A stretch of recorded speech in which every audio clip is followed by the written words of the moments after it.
setup. So if you're looking at this and thinking, those look pretty big, that doesn't look like the normal, size wheel and tire. Well, we are doing something quite a bit different. So this is definitely a different setup than what most people run. One of the things that we really want to do with our Airstream is do a lot of boondocking and kind of backcountry camping, and so we want to have the ability to go to some places that most Airstreams or trailers wouldn't be able to. One of the things that we're going to be doing, and it's definitely a necessity with this setup, is we're doing the lift kit for the Airstream, where it adds a 3-inch lift on the axles. So with doing more off-road stuff, we wanted to have a little bit more aggressive tires that are going to be able to take a little bit more abuse if we're going over, rocks and stuff like that. And so these are the Toyo AT2 open country tires. And it's an all-terrain tire, so it's not like a full-blown mud tire or anything like that. We don't think that that's necessary, just because you don't have to worry about necessarily traction with a trailer because there's no drive. If we had a RV or something, or motorhome, that would be a little different. But we wanted to have a little bit more aggressive blocks with some protection and stuff like that. Also, I didn't want to go with just the normal Airstream wheels because they're just kind of boring to me. I come from kind of the aftermarket and the customization world. I work at a Ford dealership, and we do a lot of lifted trucks, and so steel wheels are the primary wheel that we use on a lot of our builds. And so this is a wheel that I just have always loved, and it's called the Beast wheel. So it has a real aggressive look to it, and I think in looking at wheels for the Airstream, I just really loved that one, and that's the one we ended up going with. Whatever we end up deciding on our tow vehicle, it's probably going to have matching wheels, so that's going to be pretty sweet. Now, this is not a direct fit. The tire size is a 245/75 R16. It's an 8-inch wide wheel, so this will not just bolt into an Airstream. As far as the back spacing, we got room for the suspension, the shocks, the axles, all that.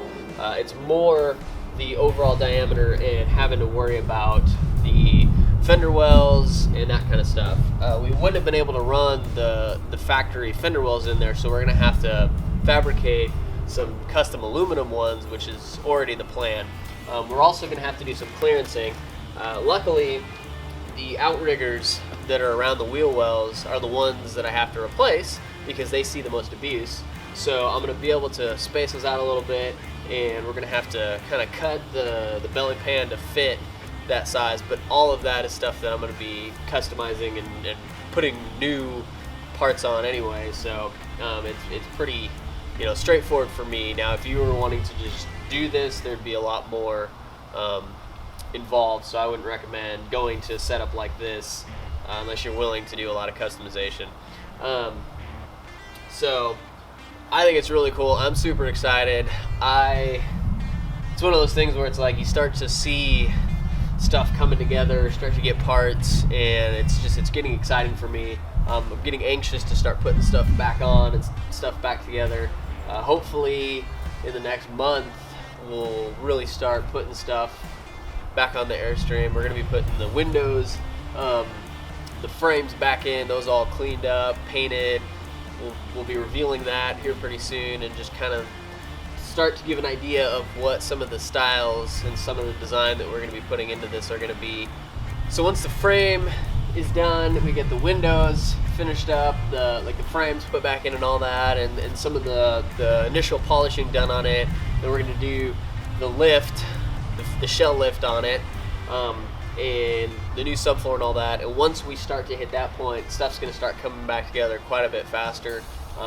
My goal is, hopefully by the new year we'll have the new floor in, we'll have the shell lift done, we'll have the axles on it, it'll be sitting on the ground again, we'll have the windows all in it, we'll have it all sealed up, and then it'll be start working on the insulation, the wiring, and moving forward with the interior. I'm really excited to get to those next steps. It kind of feels like I've been in this stage for an eternity. And it's good to be able to start to see some progress. Part of why I wanted to get the wheels is to kind of start to mock stuff up and get an idea of what it's going to look like to kind of get me motivated to continue rocking and rolling on this. So I hope you love what our wheels are going to look like. We got a lot more coming. This thing is going to start really coming together here pretty soon, and we are excited that you are joining us in our journey. I would love for you to subscribe and like and leave a comment below. If let us know how your project's going, if you're working on an Airstream, where you are in the stages. Hopefully we can all kind of come together and motivate each other to continue just working towards our dreams and what we want in life. So have an awesome day.